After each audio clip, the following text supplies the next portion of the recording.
창세기 26장 1절서부터 18절까지의 말씀을 교독하고 말씀을 나눕니다. 아브라함 때에 첫 흉년이 들었더니 그 땅에 또 흉년이 들매 이삭이 그랄로 가서 블레셋 왕 아비멜렉에게 이르렀더니 여호와께서 이삭에게 나타나 이르시되 애굽으로 내려가지 말고 내가 네게 지시하는 땅에 거주하라. 이 땅에 거류하면 내가 너와 함께 있어 네게 복을 주고 내가 이 모든 땅을 너와 네 자손에게 주리라. 내가 네 아버지 아브라함에게 맹세한 것을 이루어 네 자손을 하늘의 별과 같이 번성하게 하며 이 모든 땅을 네 자손에게 주리니 네 자손으로 말미암아 천하 만민이 복을 받으리라. 이는 아브라함이 내 말을 순종하고 내 명령과 내 계명과 내 율례와 내 법도를 지켰음이라 하시니라. 이삭이 그랄에 거주하였더니 그곳 사람들이 그의 아내에 대하여 물으매 그가 말하기를 그는 내 누이라 하였으니 리브가는 보기에 아리따움으로 그곳 백성이 리브가로 말미암아 자기를 죽일까 하여 그는 내 아내라 하기를 두려워함이었더라. 이삭이 거기 오래 거주하였더니 이삭이 그 아내 리브가 깨어난 것을 블레셋 왕 아비멜렉이 창으로 내다본지라. 이 아비멜렉이 이삭을 불러 이르되 그가 분명히 내 아내분을 어찌 내 누이라 하였느냐. 이삭이 그에게 대답하되 내 생각에 그로 말미암아 내가 죽게 될까 두려워하였음이로라. 아비멜렉이 이르되 네가 어찌 우리에게 이렇게 행하였느냐. 백성 중 하나가 네 아내와 동침할 뻔하였도다. 네가 죄를 우리에게 입혔으리라. 아비멜렉이 이에 모든 백성에게 명하여 이르되 이 사람이나 그의 아내를 범하는 자는 죽이리라 하였더라. 이삭이 그 땅에서 농사하여 그의 100배나 얻었고 여호와께서 복을 주심으로 그 사람이 창대하고 왕성하여 마침내 거부가 되어 양과 소가 떼를 이루고 종이 12 많음으로 블레셋 사람이 그를 시기하여 그 아버지 아브라함 때에 그 아버지들의 종들이 판 모든 의무를 받고 흙으로 배웠더라. 아비멜렉이 이삭에게 이르되 네가 우리보다 크게 강성한즉 우리를 떠나라. 이삭이 그곳을 떠나 그랄 골짜기에 장막을 치고 거기 거류하며 그 아버지 아브라함 때 받던 우물들을 다시 받으니 이는 아브라함이 죽은 후에 블레셋 사람이 그 우물들을 메웠습니다. 이삭이 그 우물들의 이름을 그의 아버지가 부르던 이름으로 불렀더라. 아멘. 이삭의 나이가 몇 세쯤 됐는지 우리는 정확히 알지는 못합니다. 그러나 아기가 태어나고 나서 얼마 되지 않은 때에 그 땅에 다시 기근이 찾아왔습니다. 간혹가다 그 땅은 기근들이 오기 때문에 우리가 계속 보지만 아브라함 때에도 기근이 왔고 또 지금 이삭 때에도 기근이 옵니다. 나중에 보면 야곱 때에도 기근이 와서 그때에는 하나님께서 야곱의 일가가 애굽으로 내려가는 것을 하나님께서 허락해 주십니다. 그러나 오늘 본문에는 하나님께서 나타나셔서 내려가지 말라라고 경고를 하셨습니다. 하나님께서 어떤 때는 아무 말씀도 안 하시다가 아브라함 때는 아무 말씀도 안 하셨죠. 그래서 큰 낭패를 볼 뻔했습니다. 이삭 때에는 나타나셔서 말씀을 하고 내려가지 말라고 경고를 하십니다. 그리고 애굽 때 그리고 야곱 때에는 애굽으로 내려가는 것을 또 허락을 해주십니다. 내려가라라고. 하나님께서 사뭇 아브라함, 이삭, 야곱의 3대에 걸쳐서 애굽과 관련되어 있는 사건들이 하나씩 터지는데 어떤 때는 이렇게 또 저런 때는 저렇게 하나님께서 말씀하고 또는 말씀하시지 않고 또는 하나님께서 허락하시고 허락하시지 않고 하는 그 일들이 다르게 나타납니다. 그런 일들은 왜 그럴까요? 우리는 모릅니다. 제가 답을 갖고 있는 것이 아닙니다. 하나님께서 훈련하시는 방법, 하나님께서 한 생애와 또 족장들을 훈련하시는 그 길들을 쭉 보면 하나님이 어떤 패턴이 똑같지 않습니다. 아브라함에게는 이런 방법, 또 이삭에게는 또 이런 방법, 야곱에게는 이런 방법 뿐만 아니라 하나님의 뜻, 하나님께서 어떻게 그 한 사람과 그 가족과 그리고 그 주변을 어떻게 하나님이 이끌어 가신가에 대한 그 하나님의 계획과 뜻이 있기 때문에 우리는 하나님이 이렇게 하실 것이다. 그렇지 않습니다. 하나님이 어떻게 행하실지를 우리는 지금 현재 측면으로 보면 전혀 알지 못합니다. 성경이 우리에게 알려주신 것 외에는 알 수 있는 길이 없습니다. 오늘 26장만 하더라도 그렇습니다. 하나님께서 가나안 땅에 머무르면 내가 축복해 주겠다.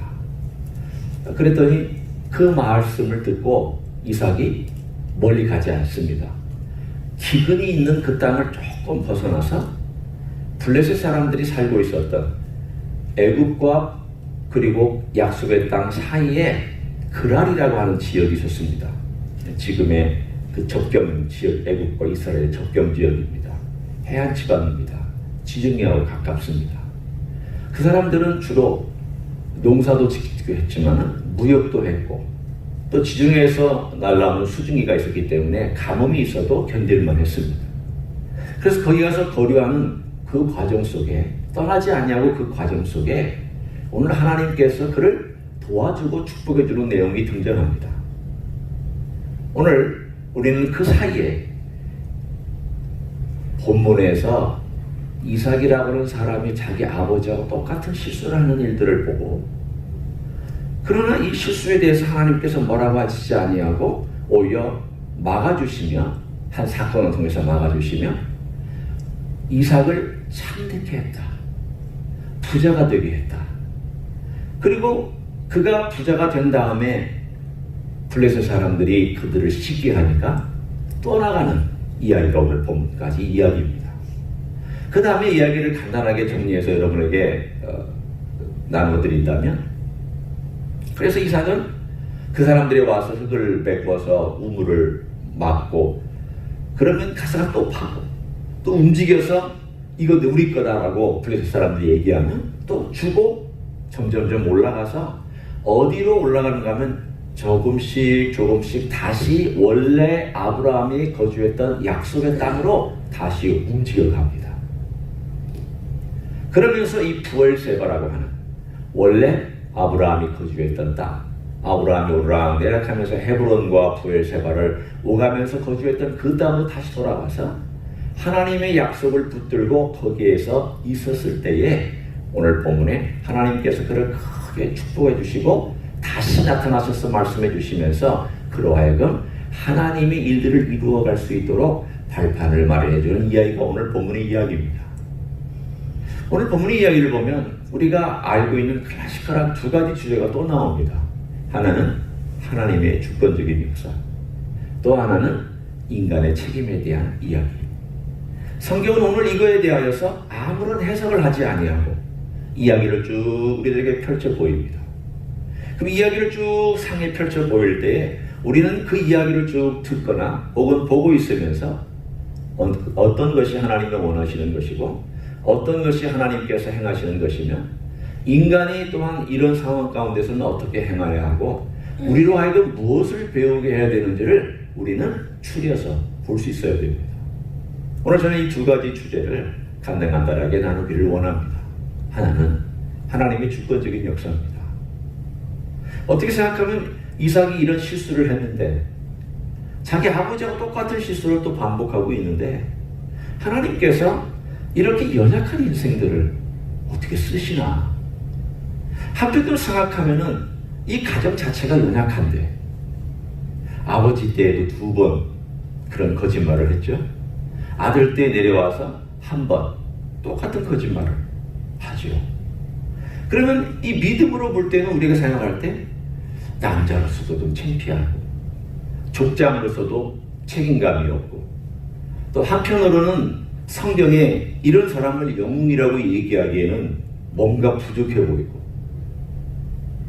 믿음의 선진이라고 얘기하기에는 흠결이 있는 것 같고 이런 사람의 이야기를 우리에게 툭 던져주면서 오늘 하나님께서 이 이야기 가운데 어떤 분인가를 우리에게 말씀해 주고 있습니다. 하나님께서 쓰시는 사람이 누구냐? 물론 2가지가 있습니다. 성경에 보면 하나님께서 쓰신 사람은 순종하고 준비된 사람을 하나님이 쓰시는 거 맞습니다. 그러나 동시에 우리는 또 하나의 모순을 아셔야 됩니다. 그러면 어느 정도 준비되고 어느 정도 믿음이 있고 어느 정도 완벽해 쓰느냐? 완벽한 사람 없습니다. 우리 흠결은 많습니다. 하나님께서 쓰시는 사람은 흠결이 없고 완벽하고 도덕적으로 순결하고 모든 면에서 사람들의 칭찬만 받는 그런 사람을 하나님이 쓰시는 것 아닙니다. 의인은 순결하고 완벽한 사람을 의미하는 것이 아닙니다. 의인은 하나님을 향한 마음이 있는 사람, 하나님을 향하여서 그 마음을 드리는 사람, 그래서 자기의 부족함을 늘 알지만 하나님을 따라가기를 원하는 사람, 하나님 편에 서는 사람, 이 사람을 하나님은 의인이라고 칭해 주셨습니다. 그래서 첫 번째 출발은 의인이다 아니다가 아니라 의인이라고 칭해 주시느냐 아니냐가 핵심입니다. 아브라함도 의인이라고 칭해 주신 것이지 아브라함이 의인이다가 아닙니다. 진정한 우리 신약 시대의 믿음의 의도 우리가 의인이다 아니다가 아니라 의인이라고 칭해 주시는 것도 출발합니다. 그리고 의인이라고 칭해 주시는 것도 출발해서 우리가 삶을 살아갈 때 늘 하나님 사모하고 우리 주님 사모하고 주님 편에 설 때에 주님께서 주님 편에 서기를 원하는 자를 의인이다라고 칭해주는, 주님을 바라보는 자를 의인이라고 칭해주는, 십자가를 바라보는 사람을 의인이라고 칭해주는, 마치 모세가 구리뱀을 들었을 때에 뱀에 물렸던 자들이 구리뱀을 보는 것과 보지 않는 것으로 말미암아 삶과 죽음이 갈렸던 것과 똑같습니다. 바라보는 게 뭡니까? 아무것도 아니지 않습니까? 바라보면 낫는다고? 이성적인 사람은 아마 이렇게 얘기할 것입니다. 놀리지 마라. 말도 안 되는 얘기하지 마라. 그런데 그것을 믿음으로 받아들였던 사람들은 나았습니다. 그게 의인의 차이입니다. 진정한 의란 하나님이 명령하신 것을 받아들여서 바라보는 겁니다. 그게 의인입니다. 그게 의입니다. 불의는 뭐냐면 하나님이 말씀하신 것을 내가 이성적으로 생각해서 아니라고 거부해버리거나 의심해버리는 것, 이게 불의입니다. 그러면 아브라함이나 이삭이나 야곱의 이 전 세대를 걸쳐서 하나님께서 의롭다라고 칭해주는 것은 뭘까요? 이 세 사람의 공통점은 무엇일까요? 흠결이 없다? 아닙니다. 의인이다? 아닙니다. 똑똑하다? 아닙니다. 영웅적이다? 아닙니다. 오늘 우리가 읽었듯이 흠결이 있습니다. 이 집안에 문제 있습니다.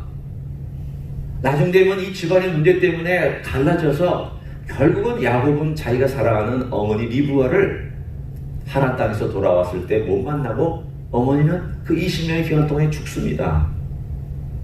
지금이야 전화통화로 할 수 있지만 한번 떨어져서 만나지도 못하고 그 리브가는 아들을 그리워하고 아들은 어머니를 그리워하며 다시 만나지 못하는 그런 생리배를 하고 떨어집니다. 이 집안에 문제 있습니다. 집안에 흠결 있습니다. 그러나 그럼에도 불구하고 하나님께서 왜 이들을 축복하고 왜 하나님께서 역사하시느냐? 하나님의 주권적인 역사요. 하나님께서 약속하신 것을 이루어 가시는 하나님의 선택의 길들이요. 그들이 비록 부족하지만 하나님 편에 서는 것을 늘 기쁘게 여기시는 하나님의 보상이기도 합니다.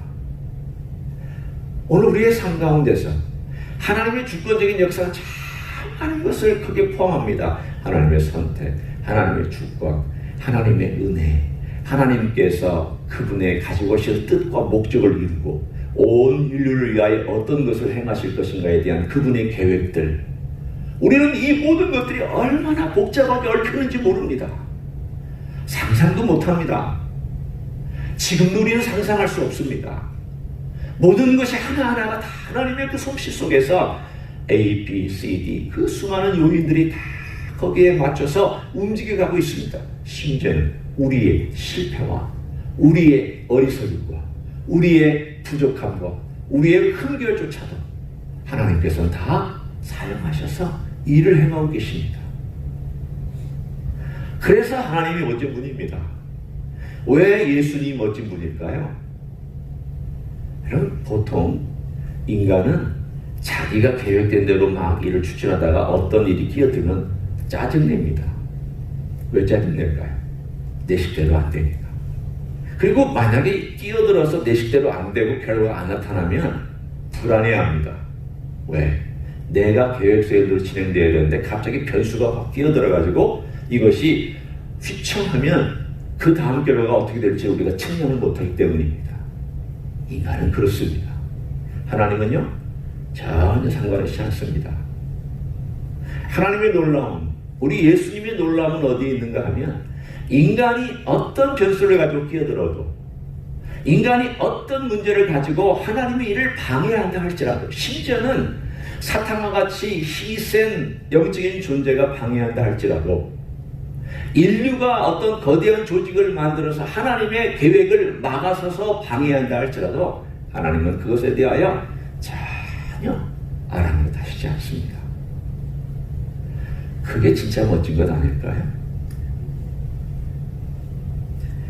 어떤 일들이 탁탁탁탁탁 되어지는 것보다도 그 일들이 흘러갈 때 전혀 보이지 않지만 그 모든 일들을 움직여 가시는 손길이 어떤 일들이 끼어들어도 그것들을 다 움직여서 하나님의 원래 목적을 만들어 가시는 그 과정. 그 과정 속에서 우리는 인생을 배우고 신앙을 배우고 인격을 배우고 사랑을 배우고 그리고 하나님의 뜻을 배우고 하나님의 목적을 조금이라도 배워갑니다. 그때 그래서 하나님이 이렇게 허용하셨구나. 그때 하나님이 이래서 이때는 막아주셨구나. 어떨 때는 막아주시기도 하고 어떨 때는 허용하시기도 하고 어떨 때는 가만히 침묵을 지키시기도 하고 어떨 때는 사람들을 보내서 격리해 주시고 막아주시기도 하는 이런 모든 과정들이 그분의 솜씨 속에 다 녹아들어 있습니다. 오늘 26장은 그런 의미에서 볼 때 하나님께서 아브라함에게 약속했던 이야기를 어떻게 이삭 때에도 이루어 가시는가를 얘기해 줍니다. 오늘 그 얘기가 어디 있는지 한번 여러분 보십시오. 명확하게 성경에 나와 있습니다. 자, 4절과 5절을 봅니다. 네 자손을 하늘의 별과 같이 번성하게 하며 이 모든 땅은 네 자손에게 주리니 네 자손으로 말미암아 천하 만민이 복을 받으리라. 거의 똑같은 약속이 반복되어 있죠. 그리고 5절 이는 아브라함이 내 말을 순종하고 내 명령과 내 계명과 내 율례와 내 법도를 지켰음이라 하시니라. 그러면 5절에 보면 어떻게 우리는 언뜻 생각하면 아브라함이 순종했기 때문에 이 약속을 지켜가시는 거냐? 그렇지는 않아요. 이는 설명해 주시는 겁니다. 원인을 얘기하는 게 아닙니다. 원인은 하나님밖에 없습니다. 원인은 하나님의 약속을 지켜가시고 하나님께서 이 사람들을 통하여서 약속의 자손 예수 그리스도가 오시고 이 약속의 자손 예수 그리스도를 말미암아서 또 약속의 자손들이 온 세상에 믿음의 자손들이 퍼져나가는 하나님의 계획을 이루기 위하여서 이 사람들을 선택하시고 이 사람들을 이용하시고 사용하시고 또 보호하시고 인도하시는 데에 그 모든 작품을 하나님께서 총괄하고 감독하시고 시나리오도 짜고 모든 것들을 인도하시는데 그 중에 아브라함은 내 마음에 들게 행동해졌다는 거예요. 나는 아브라함 때문에 기뻤다는 거예요. 아브라함이 똑똑해서가 아니고 잘나서가 아니고 의인이어서가 아니에요. 아브라함은 제가 처음에 설명했듯이 나를 믿었고 내 말을 들었고 내가 행한 것을 따라왔다는 거죠. 이 전반적인 내용을 가만히 보면 우리가 아브라함의 생애를 살펴보았지만 아브라함이 성공만 한 거 아닙니다. 아브라함이 완벽하게 하나님의 순종한 거 아닙니다. 오늘 이 말씀을 들으면 아브라함은 실수도 하지 아니하고 아브라함은 늘 순종했고 아브라함은 하나님의 명령과 계명과 율례와 법도를 항상 지켰다라고 우리가 오해할 수 있지만 그렇지 않습니다. 아브라함 항상 그렇게 살았던 사람 아닙니다. 그러나 그 마음이 하나님을 향하여 오리엔테이션 되어 있었다는 것을 하나님은 기쁘게 받아주신 것이죠. 기쁘게 받아주셨습니다. 우리가 자식하고도 살 때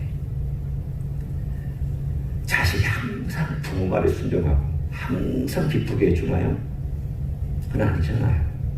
자기 하고 싶은 대로 해요. 어떨 때는 또 하고 싶은 대로 하는 걸 또 말릴 수도 없어요. 그렇지만 부모님을 향하여 그 마음을 주고 있을 때, 그리고 그 마음이 말이라도 이쁘게 할 때, 그리고 생각해 줄 때, 제가 이런 생각도 할 줄 아는구나, 제가 그래도 이렇게 이런 말도 할 줄 아는구나, 그런 말을 들을 때 부모의 마음은 못하고 기분이 좋은 거예요. 24시간 와서 앞 옆에서 그냥 붙어있고 그거 안 해도, 오늘 하나님과 우리 아버지와의 관계와 우리 주님과 우리의 관계가 똑같습니다. 아브라함 실수 많습니다. 오늘 이삭도 연약합니다. 자기 아버지로부터 배웠는지 아니면 인간이 연약하기 때문에 그랬는지 우리는 정확하게 알 수 없습니다. 왜냐하면 이 아브라함이 실수했던 거짓말 두 가지는 이삭이 태어나기 전에 했던 일입니다. 그러니까 직접 눈으로 본 건 없습니다. 귀로 들은 것은 있을 수 있습니다. 어떤 이야기들을 귀로 들을 수도 있지만 제가 볼 때 아버지로부터 배운 것 같지는 않습니다. 이것은 뭘까요? 인간이 가지고 있는 공통적인 연약함입니다. 그 시대에 분대를 가지고 있지 않은 개인이 부자가 됐을 때에 그 부자가 된 그 부를 빼앗기거나 혹은 자기 아내를 빼앗길 수 있는 그 위험성에 노출되기 쉬운 상황에서 남자라면 이럴 수 있습니다. 저는 이 사람을 옹호하는 거 아닙니다. 잘했다는 거 아닙니다. 분명 거짓말이고 분명 잘못된 것입니다. 그러나 상황은 그럴 수 있었다는 것이죠. 인간의 연약함을 충분히 우리는 이삭에게서 볼 수 있습니다. 우리는 똑같습니다. 두려운 환경 되면 두려워합니다. 그 두려운 환경 때문에 거짓말도 합니다. 내가 닥쳐올 위험 때문에 어려움도 겪습니다. 이것을 저는 옹호하거나 이것이 잘했다고 얘기하는 건 아닙니다. 결국은 이러한 인간의 연약함과 이러한 경향이 언젠가는 대가를 지불하도록 되어 있습니다. 오늘 여기에서 하나님께서 뭐라고 말씀하시지 아니하였지만 이 경향이 나중에 가면 결국 이삭과 야곱과 리브가와 에서의 4명의 관계 속에서 그 문제가 터져서 이런 비슷한 경향들, 거짓말하는 경향들이 야곱에게도 터지고, 그래서 생이별하게 되며, 그래서 형과 아우가 원수가 되고, 그래서 도망가야 되며, 그래서 다시 못 만나야 되는 대가를 지불할 수밖에 없는 때가 옵니다.